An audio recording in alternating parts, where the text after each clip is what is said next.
Bueno, en coincidencia con la llegada de los fenicios en el año 466 después de Cristo al sector del norte de Venecia y que traían el legado de las artes oscuras de Babilonia, una especie de alta magia en manos de las cúpulas de esta casta, que fue poco a poco mezclándose con estas castas, digamos, estas poderosas familias romanas que venían escapando en el fondo de la debacle de lo que nos dijeron que fue la caída del Imperio Romano. Venice asserted its independence from the Byzantine Empire, and thanks to its location, flourished as a trading hub between Europe and the East. Por ejemplo, el dinero, la política, la economía, son capas que en realidad como ellos crearon una matriz por sobre la matriz. O sea, la simple frase de que el dinero es fiduciario significa que es una cuestión energética, es una cuestión de, ¿no?, esa fe, ese valor que todos estamos de acuerdo o por obligación o por persuasión o porque nos lavaron el cerebro. Porque el dinero en realidad es su herramienta, claro, por supuesto, eso lo entendemos todo, es su herramienta, ¿no? Entonces,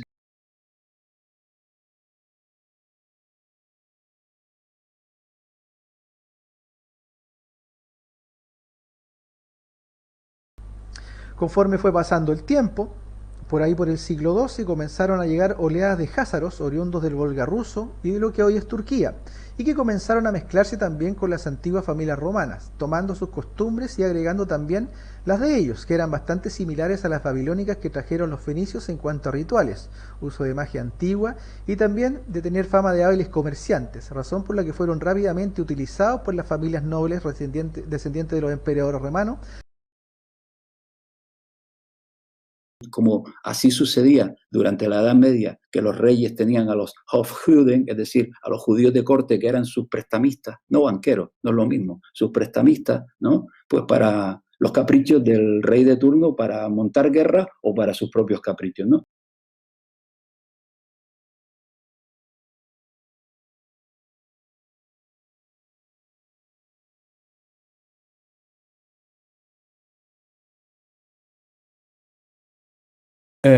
Ocurrió algo muy interesante y muy definitivo, que fue la ruptura que había entre lo que hasta entonces se llevaban muy bien porque luchaban por acceder al papado, porque el papado yo lo considero como el emperador de Roma actual, no el papa, si es su representante, sino lo que hay detrás, que luego veremos. Hubo una ruptura entre aquellas familias poderosas de las ciudades-estado del norte de Italia y lo que era Roma, lo que era el papado. Y estas familias, cuando ocurrió lo del descubrimiento de América, lo pongo entre comillas, ¿no?, lo de descubrimiento, la conquista de América, fueron preparando durante siglos un nuevo imperio y fueron desplazando su capital, su enorme capital, primero hacia Holanda y luego hacia Inglaterra. El declive del poder de Venecia comenzó en el siglo XVI con el movimiento de las rutas comerciales desde el mar Mediterráneo al Océano Atlántico y con la apertura del Nuevo Mundo. El oro inca, por ejemplo, fluyó hacia Europa. Los fininturnos, los venecianos. Esto se hace de acuerdo con el mismo esquema que se utilizó para partir hacia Inglaterra hace 400 años del Adriático, de la Venecia.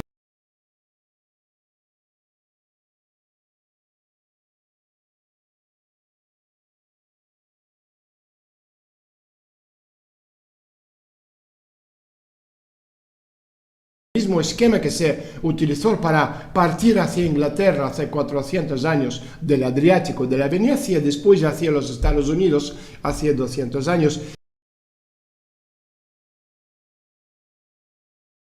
Well, you see, immediately after the Revolution, when we had our wonderful independence and we could have the 4th of July and shoot off firecrackers and still pay interest to the Bank of England, which no one seemed to mind because they didn't know about it. And so Andrew Hamilton established or reestablished the Bank of England presence in the United States of America immediately after the Revolution, called the First Bank of the United States, which Jefferson strongly opposed. And when Jefferson became president, he refused to renew the charter of this foreign central bank, the First Bank of the United States, so it went out of existence. And in revenge for that, England declared war on us, and we had the War of 1812, which was simply a banking war. Of course, you want read that in any history book in England or in the United States. They tell you that American seamen were being impressed by the British Navy. They would stop American ships and impress American seamen. And this was the occasion of the war. Well, it had nothing to do with it. It was simply the Bank of England said, we're going to punish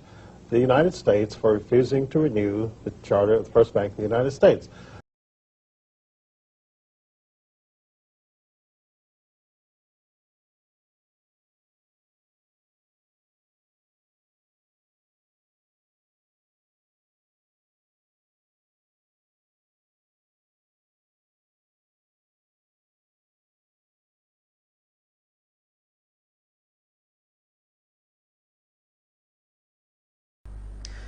Bueno, en coincidencia con la llegada de los fenicios en el año 466 después de Cristo al sector del norte de Venecia y que traían el legado de las artes oscuras de Babilonia,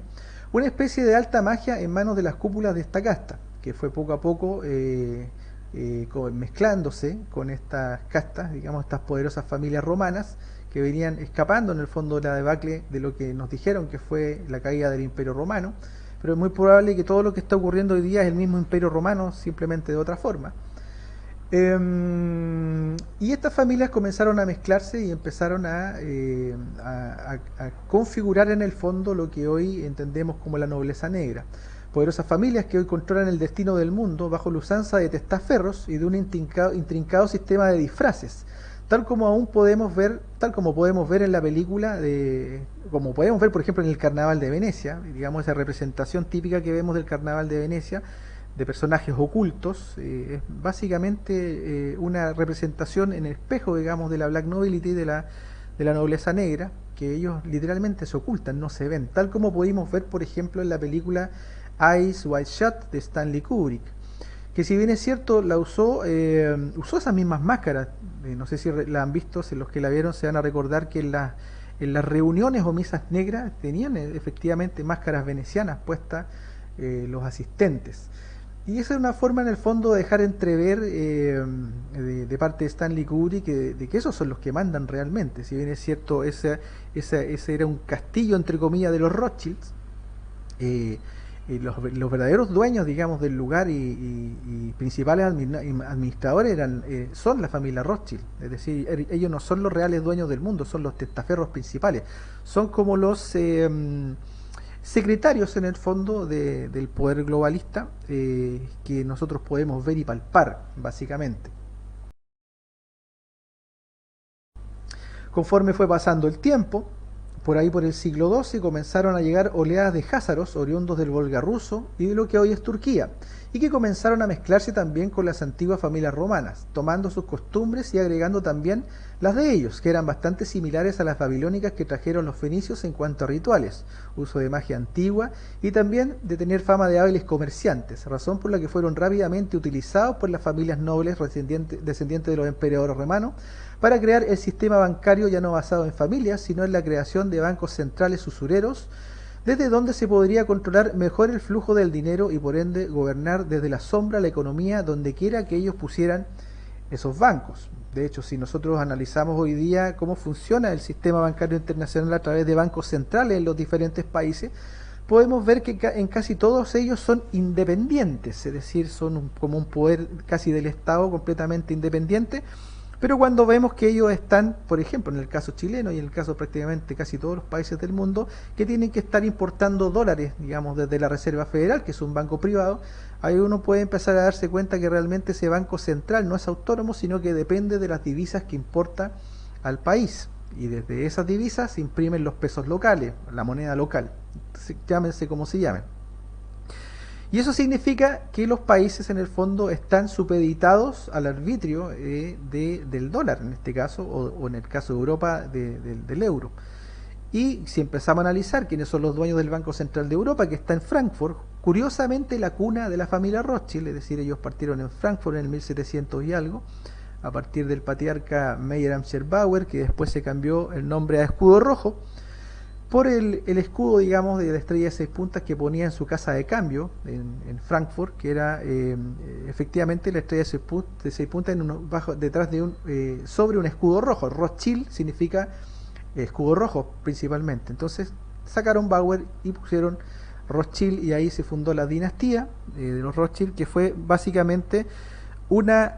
también una tercerización o un sistema de testaferros, pero ya no de la nobleza negra directamente, sino que de los jesuitas. Entonces esta cosa va así: la nobleza negra crea a los jesuitas y los jesuitas toman a Meyerabend Rothschild, digamos, y con ellos comienzan lo que se podría decir, o podemos empezar a entender cómo es el sistema bancario internacional actual a través de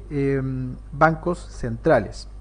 Porque el dinero en realidad es su herramienta, claro, por supuesto, eso lo entendemos todo, es su herramienta, ¿no? Entonces, en base a las medidas que toma el Banco de Pagos Internacional, pues todos los demás bancos actúan. Y los que hoy conocemos como sionistas, que en realidad son Házaros, Rothschild, Rockefeller, los Goldman Sachs, el otro, todos estos señores no son ni judíos, es decir, son una organización a la que se le ha dado el manejo del capital, como así sucedía durante la Edad Media, que los reyes tenían a los Hofjuden, es decir, a los judíos de corte que eran sus prestamistas, no banqueros, no es lo mismo, sus prestamistas, ¿no? Pues para los caprichos del rey de turno, para montar guerra o para sus propios caprichos, ¿no? Ocurrió algo muy interesante y muy definitivo, que fue la ruptura que había entre lo que hasta entonces se llevaban muy bien porque luchaban por acceder al papado, porque el papado yo lo considero como el emperador de Roma actual, no el papa, es su representante, sino lo que hay detrás, que luego veremos. Hubo una ruptura entre aquellas familias poderosas de las ciudades-estado del norte de Italia y lo que era Roma, lo que era el papado. Y estas familias, cuando ocurrió lo del descubrimiento de América, lo pongo entre comillas, ¿no? Lo de descubrimiento, la conquista de América, fueron preparando durante siglos un nuevo imperio y fueron desplazando su capital, su enorme capital, primero hacia Holanda y luego hacia Inglaterra. Y estas familias, ya por irnos acercando en una breve pincelada de la que podemos profundizar, repito, estas familias con nombres y apellidos son las que han creado el actual imperio anglosajón que gobierna el mundo, lo que es el mundo de británico, Gran Bretaña, y lo que son los Estados Unidos y la Commonwealth. Estas familias venecianas han creado absolutamente todas las administraciones, banca y demás que rigen actualmente los designios del mundo. Separación del dólar americano como medida única del valor, la vieja economía material y la nueva economía de los productos de información, de los activos naturales, amenaza con colapsar el dólar. Y bajo la amenaza del colapso del sistema financiero mundial, los Fininturn, o sea, los venecianos, comenzaron a